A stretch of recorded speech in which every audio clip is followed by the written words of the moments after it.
Welcome to Cold Brew Finance's end-of-day world currencies, stock markets and commodities wrap-up for Friday, June 27th, 2025. Kicking things off, I'm Victoria Cashmore. Key currencies were mixed against the greenback today. The US dollar hit an all-time low against the euro, down 0.0013, marking its fifth consecutive daily decline. The dollar gained slightly against the yen, rising 0.2680 to 144.6150. Weekly returns show notable weakness in the dollar's position. Against the Swiss franc, the greenback posted a minus 2.36% weekly decline, while against the euro, it fell minus 1.89%. Year-to-date, the dollar's most significant decline is minus 11.64% against the euro. The greenback strengthened against the loonie, rising 0.0042 to 1.3681. Against the kiwi, the dollar recorded its fifth consecutive daily decline, while showing continued weakness against the rupee. Weekly performance metrics reveal broad dollar weakness. Notable declines include minus 2.2% against the kiwi and minus 1.16% versus the Singapore dollar. Year-to-date, the dollar shows significant decline of minus 7.64% against the New Zealand currency. Looking at global stock market tracking ETFs, I'm Max Profit. Japan led gains, closing at 75.28, up 1.31, reaching a new all-time high with a very strong upward trend. Germany and Sweden both rose 1.5%, showing very strong positive trends. Philippines extended its winning streak to 4 consecutive days. Weekly returns show impressive gains, with Sweden leading at 5%, followed closely by Germany and Japan at 4.9% each. Year-to-date, Germany stands out with a 32.9% return, while Sweden has gained 23.3%. Among declining markets, Thailand fell sharply, down 3.3% with a strong negative trend. South Korea dropped 1.6%, marking its third consecutive down day, despite maintaining a strong positive trend. Australia has been trading sideways for 3 days, closing down 1.2%. Despite today's declines, weekly returns remain positive. South Korea shows strong monthly performance, up 16.7%. Year-to-date, Thailand stands as the weakest performer, down 17.7%, while South Korea leads with a 39% gain. Considering commodities, I'm Liquidity. Gold futures closed down 61.20 to 3,286.80, showing strong downward volatility. Copper futures displays remarkable strength, up for 5 consecutive days with very strong upward volatility. Palladium futures continues its powerful upward trend with 3 days of very strong volatility.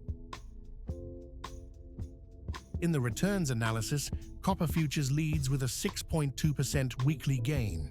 Palladium futures shows an impressive 19.4% month-to-date return. Gold futures maintains a solid 24.5% year-to-date performance, despite recent weakness. In energy markets, natural gas futures surged 6.2% to 3.75. Heating oil futures fell 2.9% to 2.29. Brent crude oil declined 1.9% to 66.42, while crude oil futures showed mixed negative trends. Energy returns show heating oil futures leading month-to-date at 14.3%. Brent crude and crude oil both experienced significant weekly losses exceeding 13%. Natural gas maintains positive year-to-date returns despite weekly volatility. In livestock, feeder cattle futures rose 1.5% to 308.5, marking 3 consecutive positive days. Class 2 milk futures dropped 1.7% amid strong downward volatility. Corn futures jumped 4.1% despite maintaining a very strong negative trend. Livestock returns highlight lean hogs futures with an impressive 39.3% year-to-date gain. Feeder cattle shows strong performance with 17.1% year-to-date returns. Class 2 milk continues to struggle, down 9.3% year-to-date.